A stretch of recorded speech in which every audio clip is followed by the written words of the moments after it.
Hey, hey, my back. Odrich, put down Diake Pamsan. My back is killing me. I think so. Hey, my back. Odrich, Diake Pamona gave him some. Yeah. Oh, yeah. At least one. Thanks. Oh, man. Hey, my back, I think old age is catching up because I was just trying to lift up like a small dish. Look what happens to my back. I think what I need is a proper massage. Let me check out which massage parlor can give us a good offer. We advertise them on this show. Anyway, welcome to this week's show. It's the Late Night Show on the 6th of March, 2026. Unfortunately, on a very sad note, we lost our brother, genius, producer extraordinaire, bravo, Chali Mulalami, my bro. Rest in peace, brother. Rest in peace, brother. Bravo passed on this week. We're very sad. Such a legacy.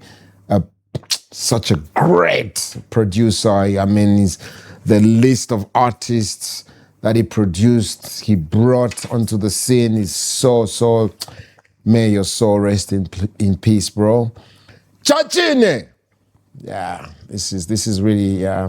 This guy was so intelligent, so sophisticated, so decent, a really good person. That's so sad. Anyway, this week's show also looking, as usual, suicides. There's been so many suicides. Them one, I said it right, yeah? Brother Chali, I said it right. It's not suicide. The word is suicide. Okay, but on a serious note, I mean, now this is, I think we've reached, so this is some very disturbing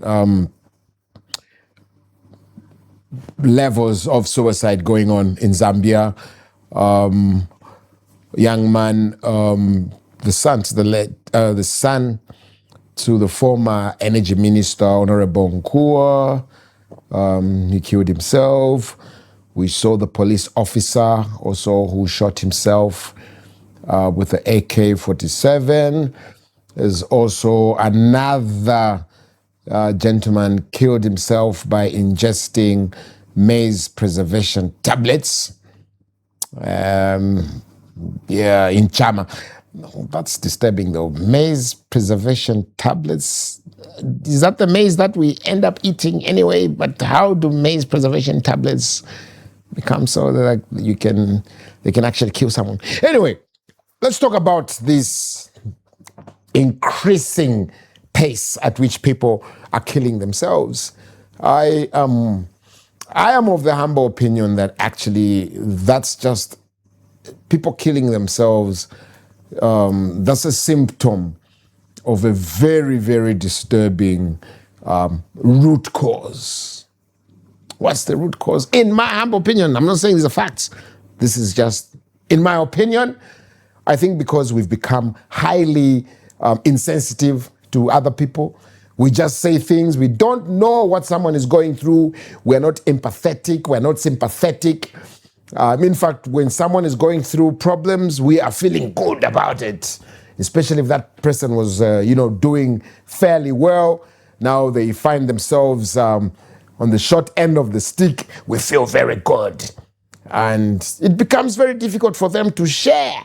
Because also when they share, these days when you share your problems, you might as well buy some advertising space on BMTV and just tell the whole world, because the whole world is watching BMTV, you know what I'm saying? But anyway, you might as well buy advertising space on BMTV, sharing your problems with others, because they're going to broadcast them. They'll tell everyone. You go to a brother, boy, my contract has not been extended. And there's that cologne. You might as well buy advertising space on BMTV, because that brother is going to tell the whole world. Yeah, can you imagine? Next, someone can't take the pressure anymore, because the reality is that this world is full of pressure, enough pressure, especially as the males. Hey, when there's pressure, who real pressure? So some people are not strong enough. They feel it's better just to off themselves. And someone was telling me today, actually, they're actually even in the mental health industry, they say that suicide is actually contagious. I don't know. I want to do some research. But it's like there's certain people who are thinking about it, they're contemplating killing themselves. And then when they read that someone has done it or they see someone has done it, they're like, that might as well. So we are facing a very a huge problem. But I want to talk directly to those thinking about killing themselves. First and foremost, have I ever thought about killing myself? I'll be very honest. Life happened. And at one point, I really thought, maybe let me just end this. Now, let me tell you one thing. That's not an option. It's not an option at all. Please. If such a thought is going through your mind right now, please discard that thought. Find someone, maybe even befriend a total stranger and talk to them. Or you know what? Go somewhere, even in the bush, and talk to God. Cry out. Let it all out.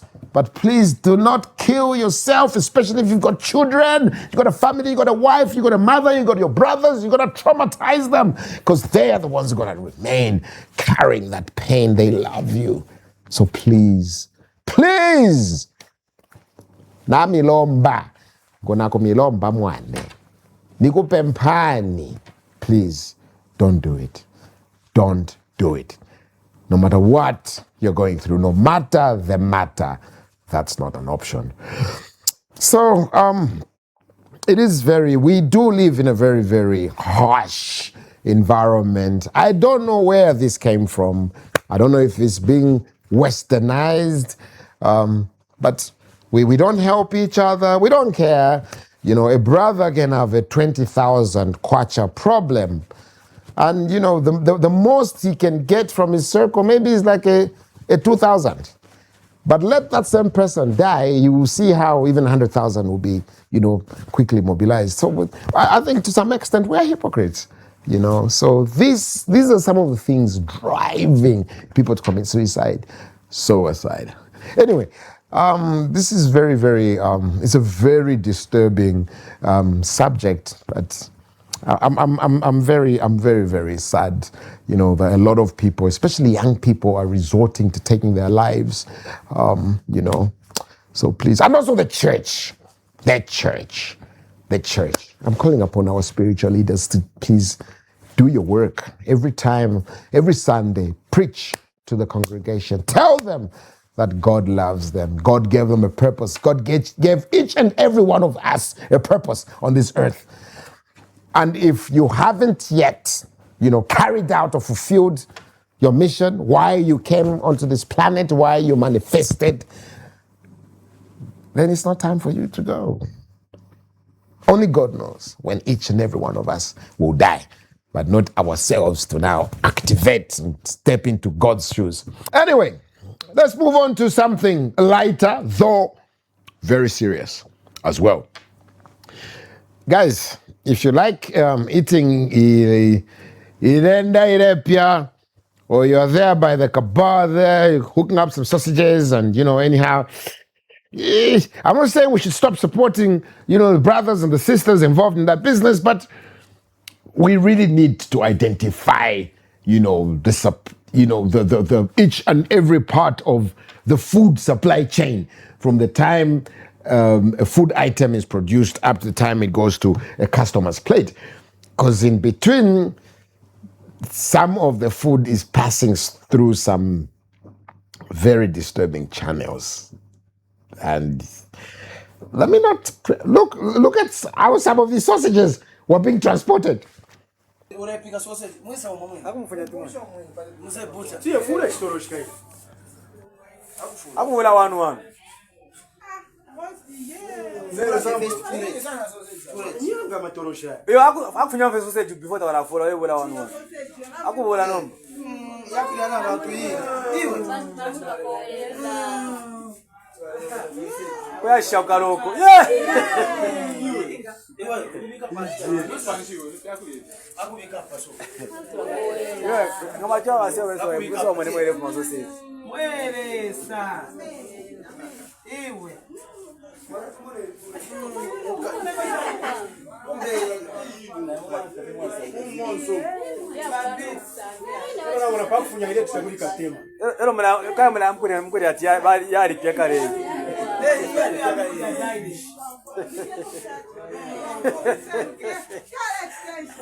Evidence para kukoti.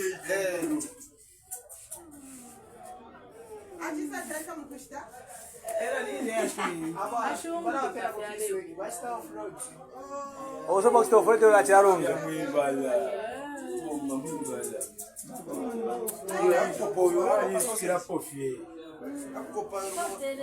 We funya sample eu tu aí que trago mais isso.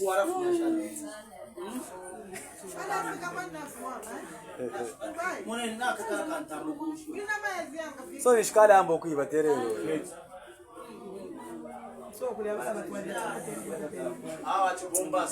Awa shakaripo sausage ya mkombo ni.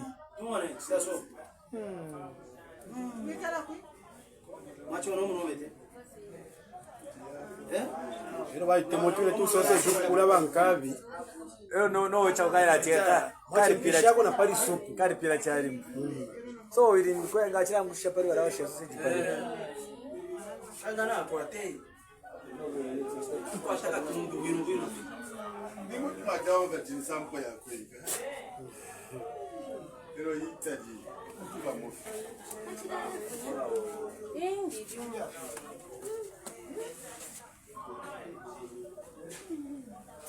Napa matako. Yo ne ile mweka kumbali uko. Iyo ilipambali hapo. Kwa shifu matoro shifu.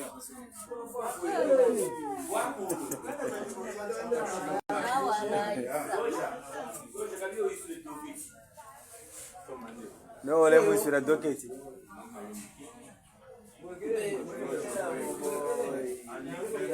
Quando soja ni kabala na.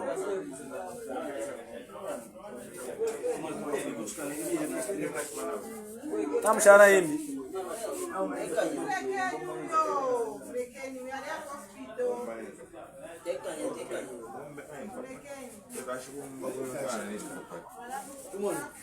Fuma konoko. Iwe. Iwe china ka fuma konoko. Tie miro. Iwe. Fuma konoko.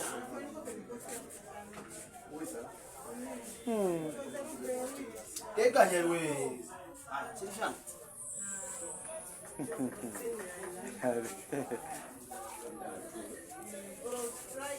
No buying up in show. When chef. E não vai vir que não vai. Ya po. Imbi. Sausage yung mamaturo siya yan sure sa maturo siya. Yay! Ay! I mean, but how can someone carry so many sausages? Are you sure some of those sausages were not stuck up?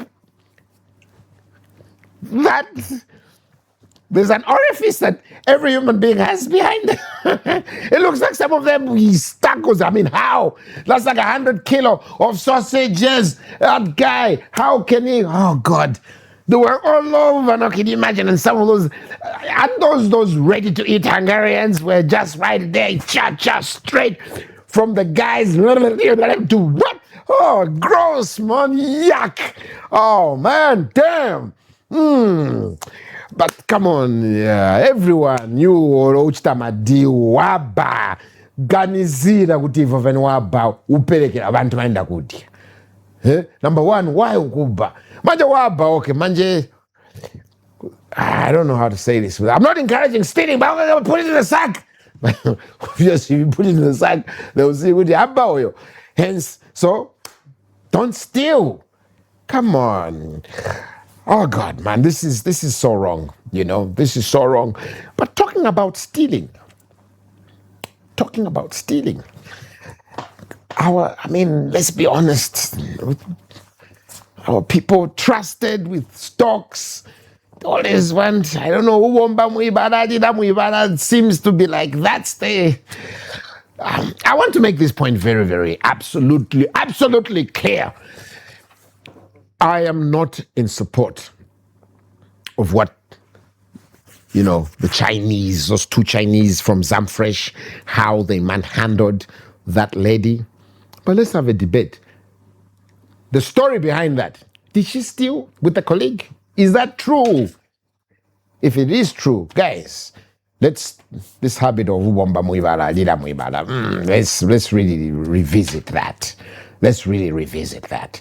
So on the one side, we want to urge all our investors, no matter where you're from, China, India, England, wherever, America, please respect the laws of this country.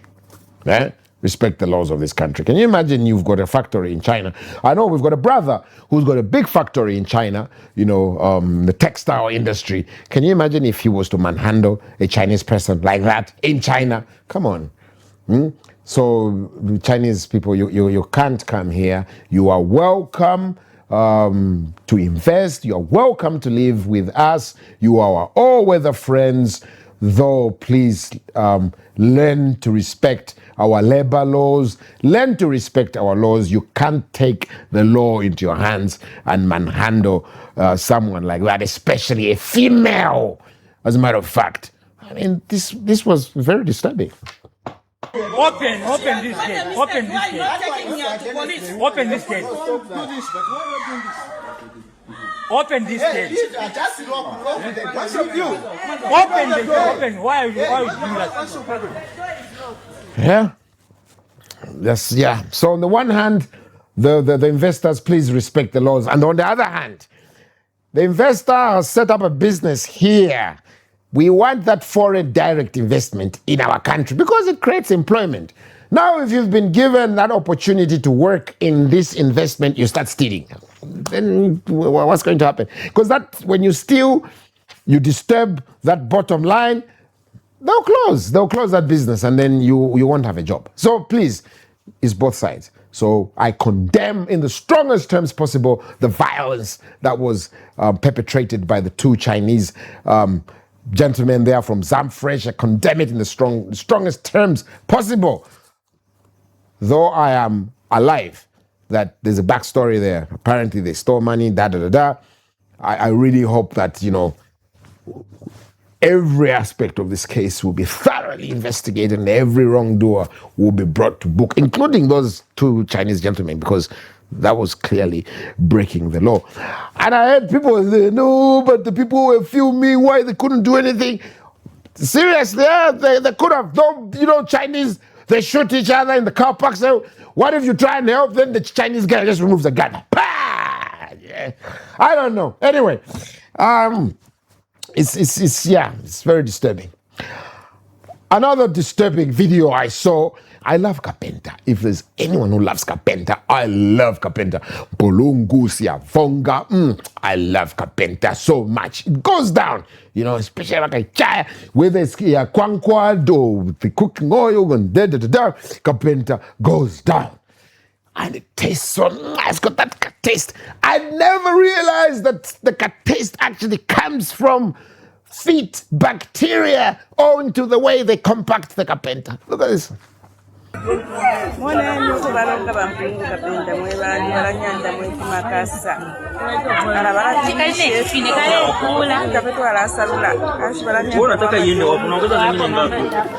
Yuck! On a serious note though, come on man, let's be decent.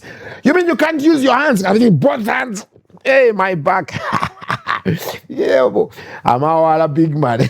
But I mean, you can't use both your hands. I mean, with both your hands, you can compact. You can easily compact. Why use your feet? Okay, honestly, that Kapenta is going to be eaten by all of us here. It's coming here, it's going. Why are you using your feet? Why? Maybe your feet even have serious that she fit older, man. In Luvale, it's called ukusukusu. In Luvale, they know that ukusukusu, man, when you take off your socks. What if there was ukusukusu in the carpenter? But anyway, what if the ukusukusu is what gives the carpenter that cafe? Anyway, I think we really need to be serious. I think we need to find a way of tracing, especially food items, how they move.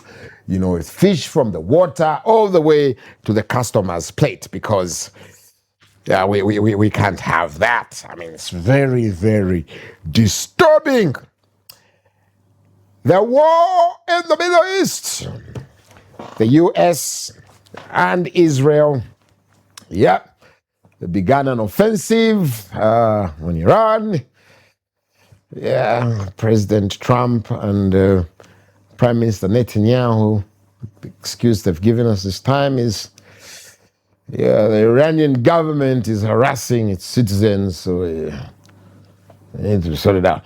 I don't know, man. I'm just so anti-war. You know, humans just fighting all the time. When are we going to have peace? And especially America, you are the world leader. Aren't you supposed to be pushing us towards peaceful means? Do you mean there was no other way we could have resolved this? You know, because now there's going to be, the world has now entered a very dangerous phase. You know, I love traveling. I don't think it's safe to even travel anymore. Look, Emirates has even, suspended flights coming to Lusaka. They're flying here every day. You know, Dubai Airport. I mean, what's this? We don't want this anymore. Huh? I'm appealing to the world leaders, please. President Trump, please find a peaceful, way of resolving this. We don't want fighting anymore. Besides, we've got perfect examples. You went into Iraq, supposedly to free the Iraqis from evil clutches of Saddam Hussein. What's going on in Iraq today? You went into Libya. You said that, Gaddafi was, abusing the citizens. You moved in to free them. Look at what's going on in Libya today and several other places. We know that this type of intervention doesn't work. So I am of the humble opinion that perhaps we should pursue more peaceful avenues. I'm sure the Iranians we all want peace, because we can't progress when we're all fighting, and apart from the ones who are going to make a whole lot of money. Yeah, but anyway, that's a discussion for another day. But it's sad. Let's see how this goes.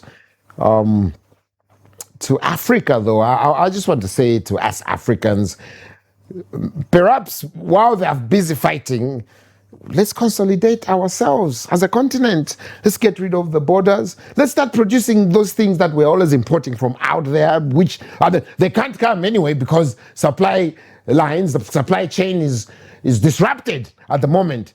You see, just watch how the price of fuel is gonna go through the roof because we import fuel, and great majority of the fuel on earth actually comes from that same region. So had we, developed our own refineries, Angola, at least in Nigeria, Alhaji Aliko Dangote, our African flagship entrepreneurs, and this is a 20 billion refinery, so at least it will assist them. But what about us here? We've seen some very good gains, let's be honest, the past 3-4 months, our, macro indicators, foreign direct investment. We're seeing our, foreign exchange reserves. I think we're about $5 billion. We're getting there. The picture is now coming together nicely, but I'm afraid all those gains that will be reversed because of this war. There's nothing we can do about it. So, yeah, it is war. I'm not really a football guy, but I want to talk about football because I've heard all my brothers. Arsenal! Is Arsenal going to win the league this season?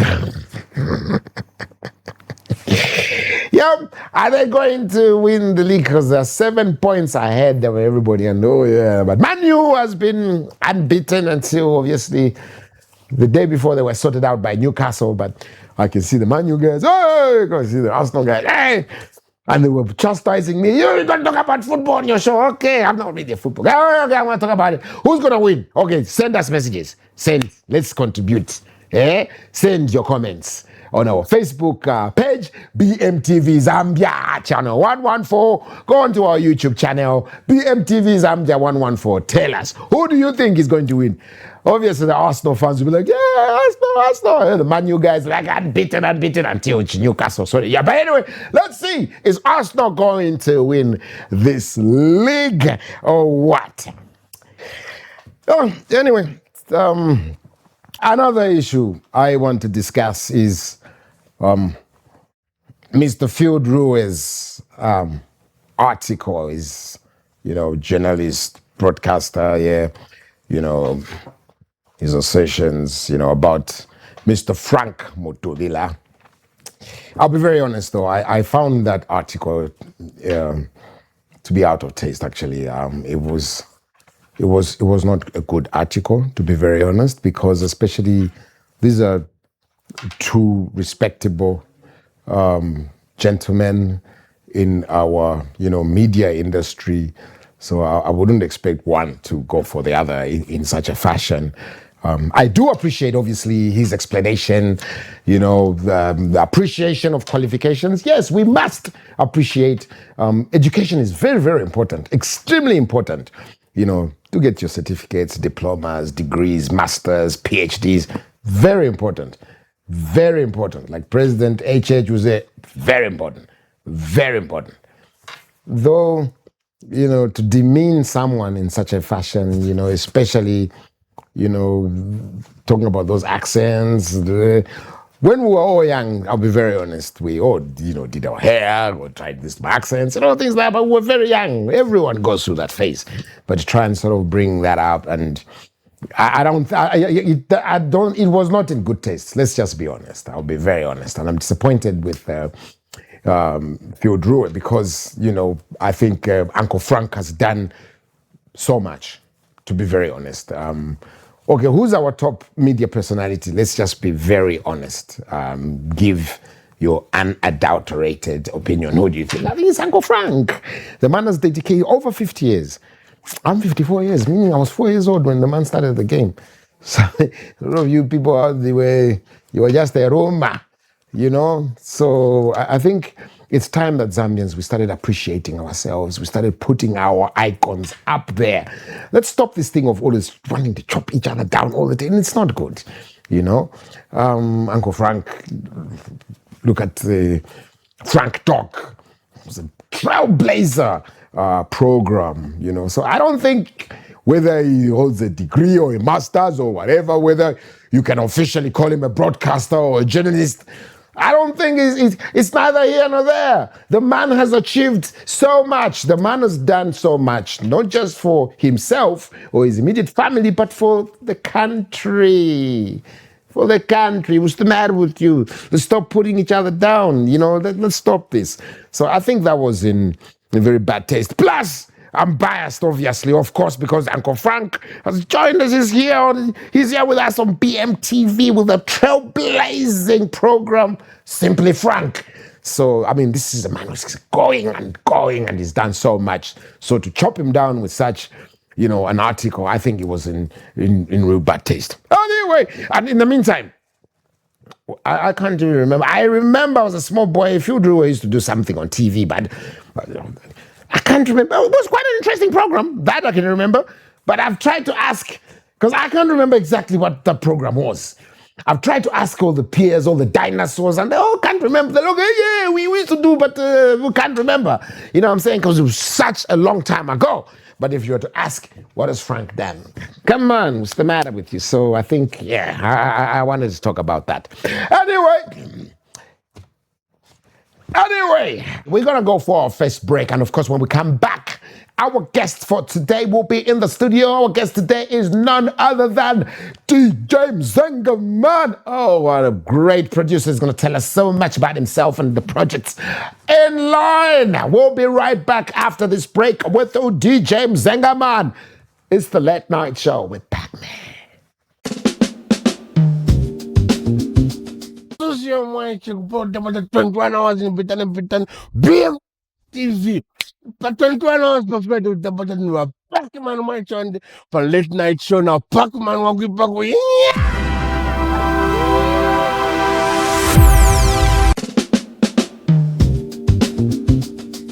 Welcome right back, and of course we are with our guest for this week. Our guest this week is none other than DJ Mzenga Man. Correction. It's not Zenga Man. It's Mzenga Man. Mzenga Man. Yeah, Mzenga Man. Mzenga Man. Yeah, MZE. And you know, I'm very specific about that. I've written about it a countless number of times on my social media platforms to say, if we meet in the public, I don't want to respond to you if you are calling me the wrong way. Hey, Zenge Man. Zenga Man. Muzenga. No. Mzenga Man. Yes, Mzenga Man. Nice to have you on the show, bro. Thank you very much. It's a pleasure. Yeah, awesome. I mean, you're doing some really good stuff out there. Congratulations on your latest song, Cypher. I don't know how we can... I mean, you are rapping now. Like, if you look at the song that came out on Monday, you were there when you were rapping. Still here. You're still there doing your magical stuff. Yeah. Tell us, what's the difference between a cypher and a song? What's this? You are in this unique space doing something very special for us Zambians. Explain more. Yeah. We want to understand. So I think in a nutshell and in very simplest form, a cypher is more of a contest.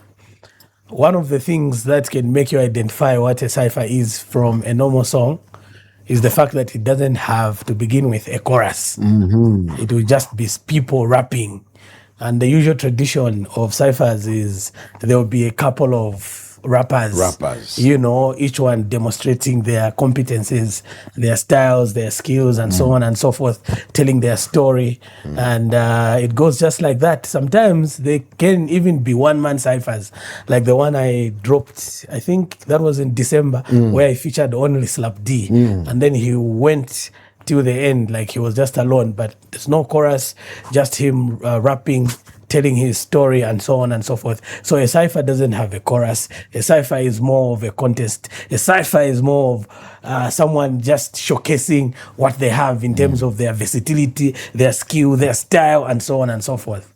Wow. Yeah. So what dropped on Monday is not a cypher, it's a song. It's a song. Yeah. But you're rapping there. Yeah. So are we going to see more of Mzenga Man rapping? Well, I was just having fun. You were just having fun. Yeah. So I can assure you that each time, you know, I've in this career that I'm in, I'm a very busy person, you know, and I've always been busy. And now, whenever I try to relax a bit, I find some free time.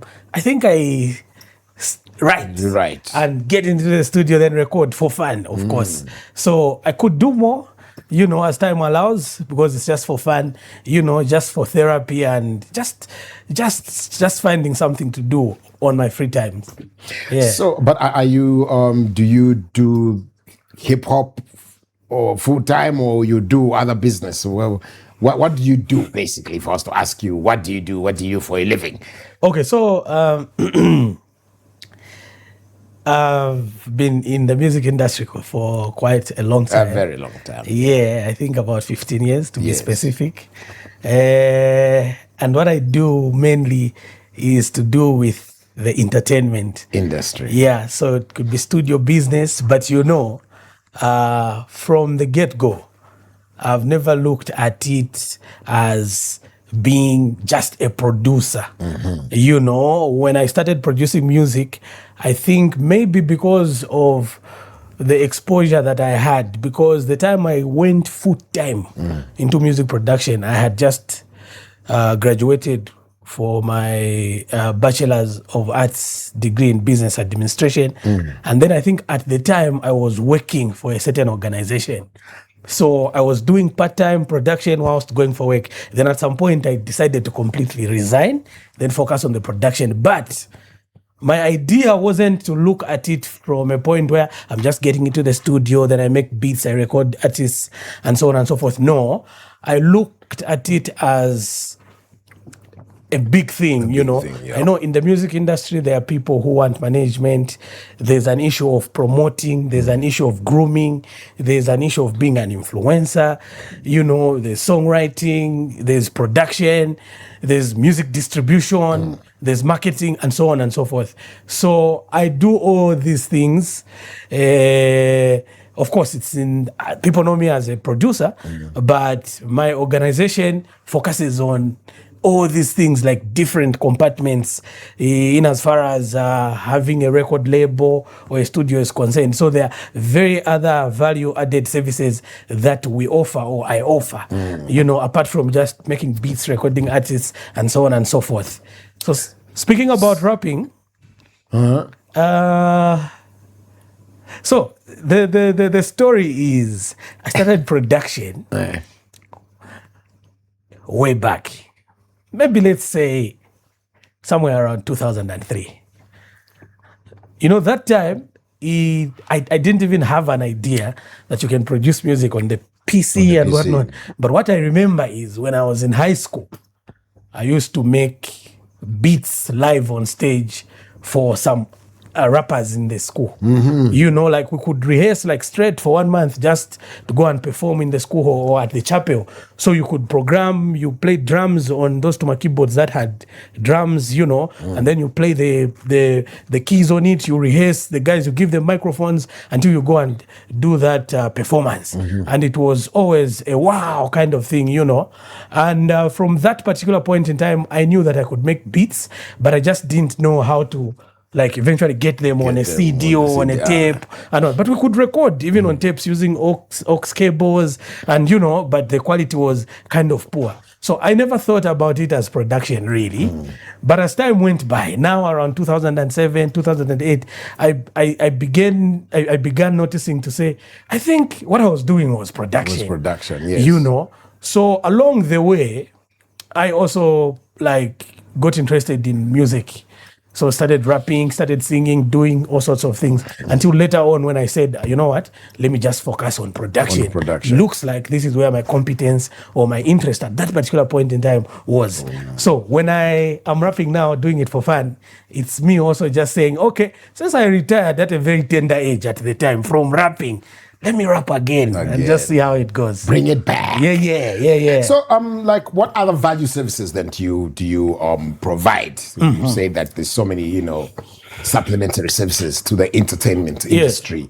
What else do you like, you know, provide like to the corporates, to individuals? What? So, speaking about corporates, we do corporate adverts and jingles for different organizations.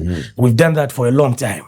And we do that. So we make adverts. So the adverts that play on radio, on TV, could be in video format or on audio format. We do that. That's on the corporate side. Then there are also certain businesses, especially SMEs, that come like, oh, we want you to influence our product. We've got this new product. We've got this new gadget. How can you help us, you know, take it out there? Now, because of social media and whatnot, marketing or influencing is quite easy. So we have got programs, we've got platforms on Facebook, on Instagram, on TikTok that we use to influence and activate, you know, these products and services that the businesses are trying to put out there. So that's on the corporate and SME side. When it comes to the artists, so now, most of the artists that we have in Zambia, there are a lot of things that they look for.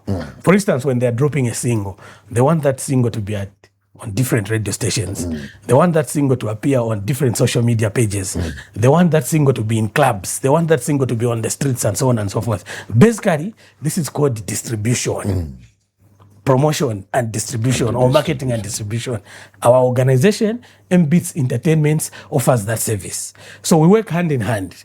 Most of these noticeable, it could be even junior artists, but mostly the big artists, when they're trying to put out albums, they're trying to put out singles, we are the engine to take it out. Behind taking it out and doing all sorts of things. But of course, because we have got NDAs and non-disclosure agreements and so on and so forth, from the outside it looks like things are just happening. But we are playing the cards behind the scenes. We are doing our job. We've got teams in different departments who are responsible for promoting and marketing or distributing. Then also, this thing where music is supposed to appear on online streaming platforms, people need to get royalties and so on and so forth. We do have databases, we do have accounts that we manage for different big brands in terms of artists, where we are the ones who are handling their music. Whenever they want to drop a song, we ensure that it's on YouTube, we ensure it's on Spotify, on Apple Music, on iTunes, on Deezer, and all those other platforms, and any other platform or store that comes. So we want to take the pressure off the artist. Like, the artist should focus on their talent, being creative. Then now on the strategy, on how the music is put out there and so on and so forth, our team does that.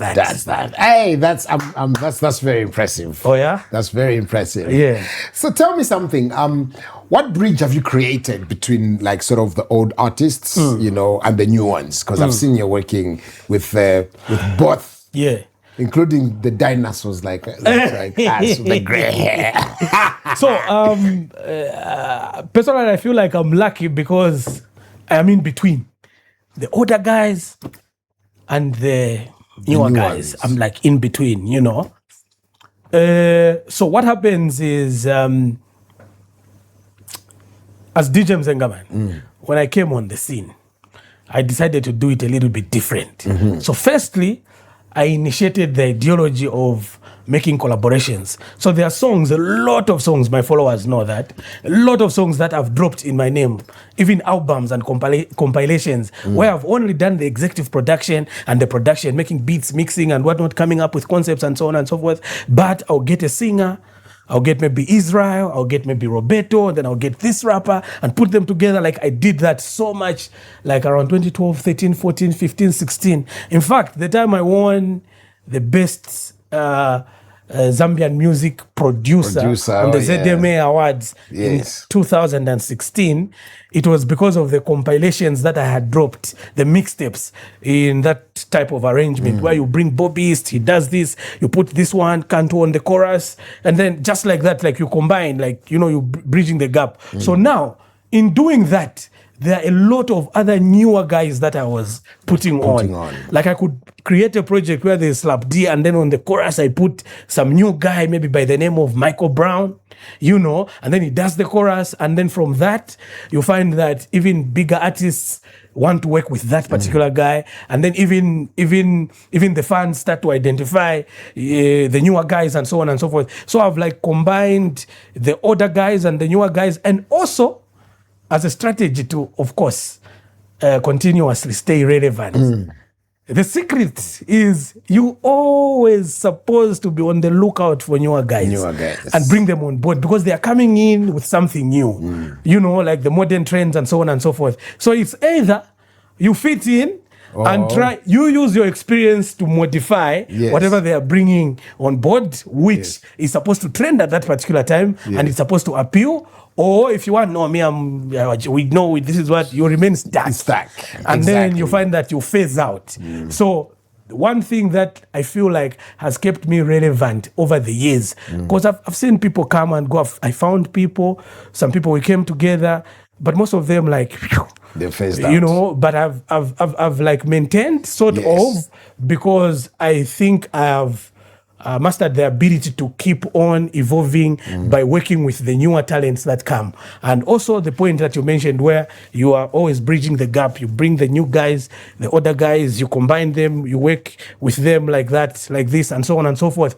More so, this combination has produced a synergistic effect through the Cyphers, because in most of the end of year Cyphers that I do, there's always like 3 or 4 new artists. I remember in 2014, I think I featured Wills Wills, Mr. Nyopole, he was a new guy at that time, you know. Yes. I remember at some point I featured J-Max, he was a new guy at that particular. I featured Drifter Trek, he was a new guy. I featured Kobe, every year there's always some new guys. Natasha Chansa, Dismo, and so on and so forth. Like there's always new guys, but you find that 2-3 years down the line, they become like the big brands, the big guys, and so on and so forth. And then you keep on working with them. Also, why you find that it could be easier for DJ Mzenga Man to work with different guys is you embraced them when they were at their lowest. When they were just starting out. No one knew them. Yes. So at some point they become even bigger than you know, but they'll still give you the respect. They know that this guy did this for me and they contributed and they gave me an opportunity. So even when you want them on a project, it's not very much complicated and the relationship goes on just like that. Very smart. So are we expecting an album from you? Like where is a DJ Mzenga Man album? I wouldn't say that, but you may never know. Like I said, I'm doing it for fun. So depending on how I feel at that particular point in time, if I feel like I think I'm feeling like writing more and putting out a body of work, I could do that. Yeah, but just to clarify, I'm doing this for fun. Let's talk about your collaboration now with particularly female artists. I saw there was that Cypher where you featured the female artists. Almost every Cypher, I feature. There's always female artists, Are you planning something just particularly with the women? Or?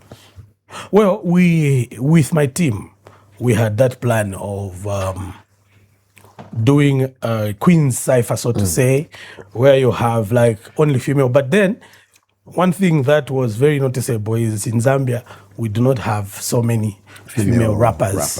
You know, so looking at the threshold that we look for, when it comes to the number of people you can feature on a Cypher, the numbers are not matching. So it's a bit tricky for us to go that route. But what we are trying to do is we are trying to do a Queens and Kings Cypher. Where we can combine, the lineup can be, for instance, Slavdi and Clear Ice Queen, they're exchanging buzz. Bombshell and J Cash, they're exchanging buzz. Natasha Chance and Dismo, they're exchanging buzz up until the Cypher ends. Wow. Yeah, that's cooking like it's in the pipeline. That should be something. Yeah. Let's also talk about the abuse of female artists. We hear about it all the time. Yeah.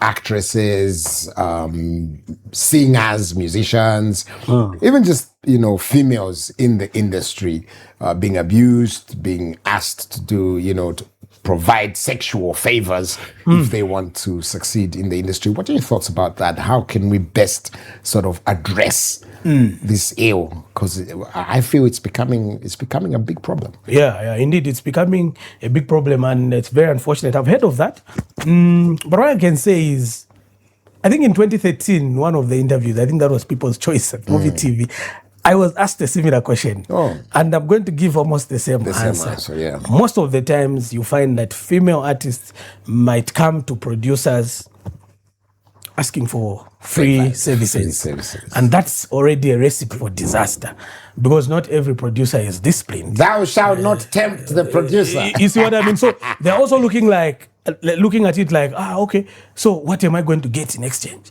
Because music is a very complicated venture. Most of the times you can help people, you can invest in them, but you don't easily plow back. Or it takes very long time. So some people who have got weak minds might decide to take advantage because they're saying, after all, since akapangan drama. So what if I go this route? And I would also want to encourage the female artists to also know what they're standing for.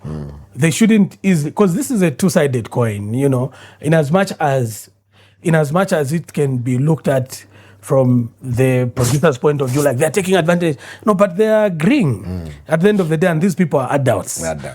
So they should not devalue themselves by going so low, because one thing that is very clear is you can indulge into those things, and then in no time, that particular producer will move on, and then you'll be left stranded. Things won't continue, and then you were used, and you'll be depressed or traumatized. No, banana using but you were looking at it from a short-term point of view. Yeah. So they need to understand that the music industry is hard. So there shouldn't be a point where they feel like, let me engage and then things will continue. No, it won't work in most cases, even after doing all those crazy things. So it's better to remain committed. Ngati mundu ashita emphasize aone kamonga funo enda yo route, so better cut them off. And then because the cake is too big, like there are a lot of producers that you can work with, and amongst the crop of producers that we have, of course there should be bad seeds, but the bigger chunk is most of them are business minded, most of them are uptight and upright, and then they're going to do the right thing with you. So I think that's what I would say about that particular issue. Also, I think just to add on, it is important that most females, because sometimes they will come with the temptation itself, like you know, kind kavala so free, but you are planting a seed there. So go prepared, just like anyone else. Like, how much do you charge? I want this. If you want, you can negotiate. I know so until you reach a point where you are paying something, and then so that you also don't feel like you are owing someone something because they did something for free for you. Yeah. Very wise words. Another problem also obviously affecting our industry is alcohol. I myself particularly have been engaged by an organization called People Affected by Alcohol Abuse, Pacman, and we're having an event on the 11th of April. There's going to be dance, there's going to be drama, to get the word out there against, alcohol abuse. So as artists, how do you, help, especially the artists that you're managing, to make sure that they don't fall for that pitfall? Because it's a very big problem, that pitfall of alcohol, and that some artists, we've seen them become alcoholics, become junkies because they've failed to manage their consumption of alcohol. So, for instance, our organization, when you come to M-Beats, even the young artists will tell you we have got strict rules.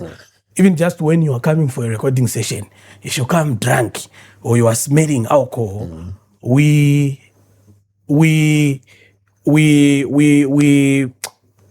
cut off that studio session. We don't allow you to proceed with the session. We postpone it, and we are going to even charge you a penalty fee.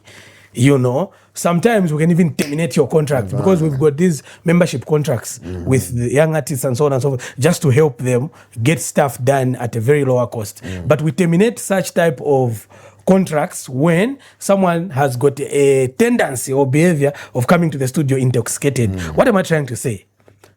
From the get-go, we are trying to teach these young ones to say, being intoxicated or failing to control yourself, coming to the studio drunk, believing that you have to go on stage drunk is the way forward, is not the right road to take because it has got severe consequences.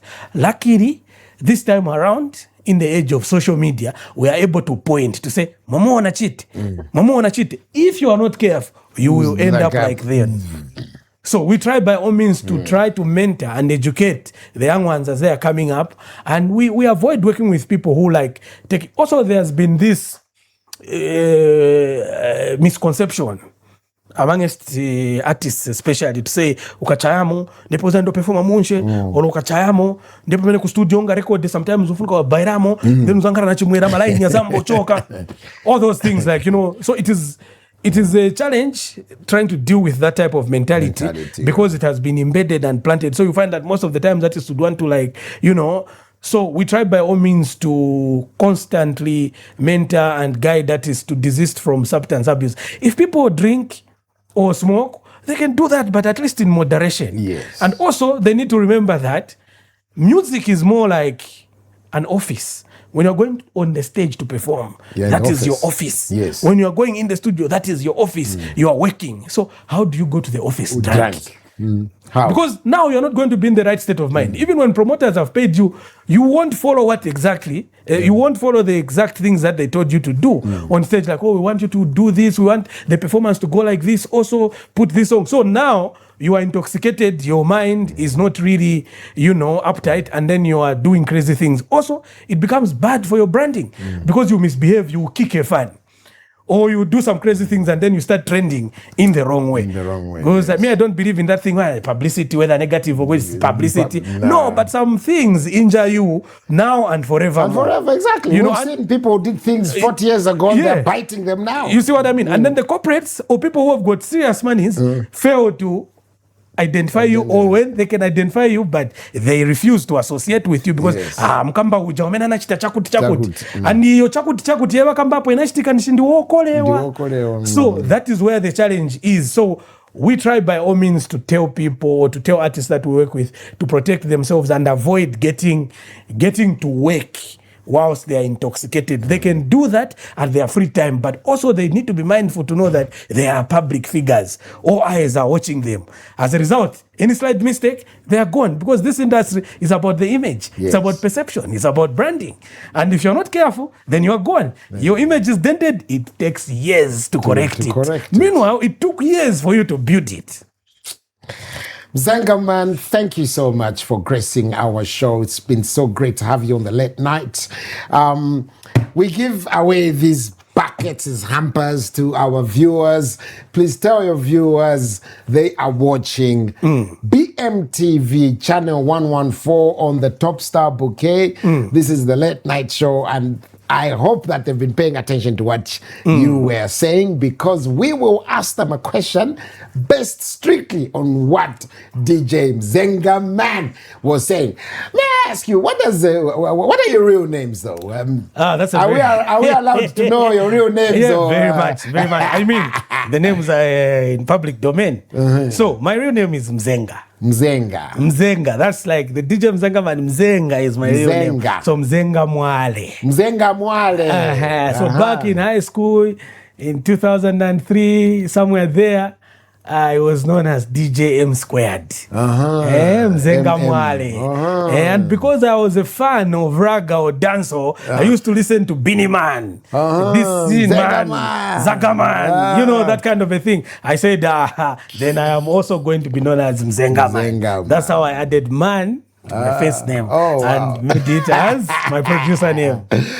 Awesome. So DJ Mzenga Man is going to help us pick the winner for last week's draw. Everyone who watches the late night show stands a chance to win one of these beautiful babies, compliments of Trade Kings, Big Tree, and of course Dairy Gold. There's more than 10 products in this bucket. Let's see who won from last week. Outreach is going to bring please, DJ Mzenga Man, do us the honor. We are going to do the ritual. The ritual. Choosing. Whoever is on this should remember that I chose them and they should do something about it.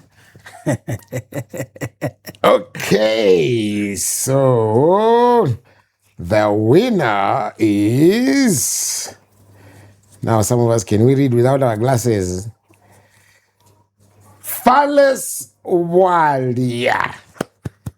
Fales Walia, you are the winner from last week's draw, from last week's program. You are the winner, Fales Walia. Please make sure, get in touch, send your details, or you can come and pick up your hamper from BMTV on Ali Kinkata Road, or share your details and we can courier it for you.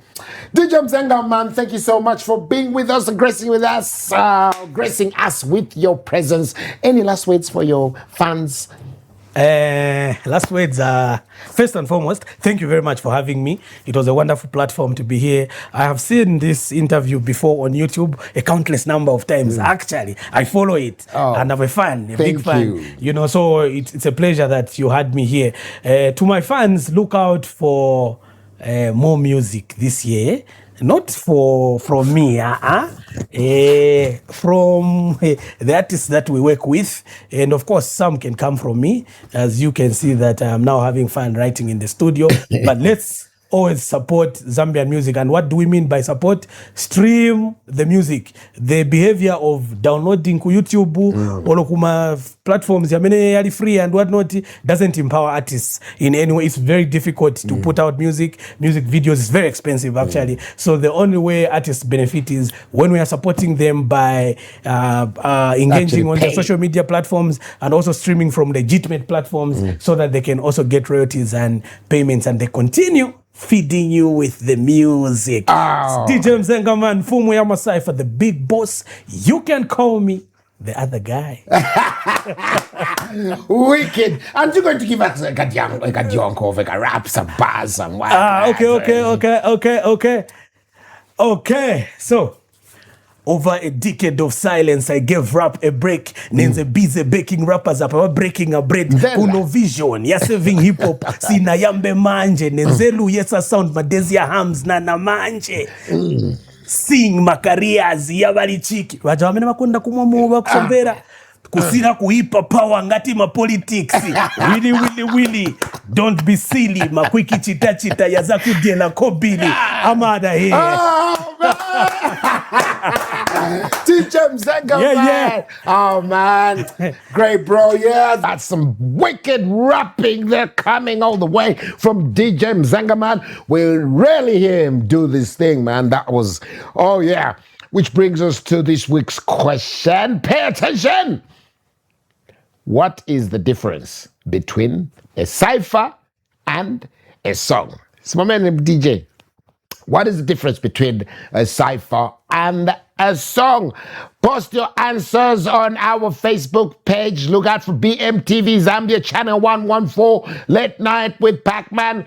Post your answers right there. Or you can go to a YouTube channel, BMTV Zambia channel 114, and post your answer right there on the comments. And you could be in line to win yourself this beautiful bucket hamper. Compliments of Trade Kings, Dairy Gold, and Big Tree. That brings us to the end of today's show, the 6th of March, 2026.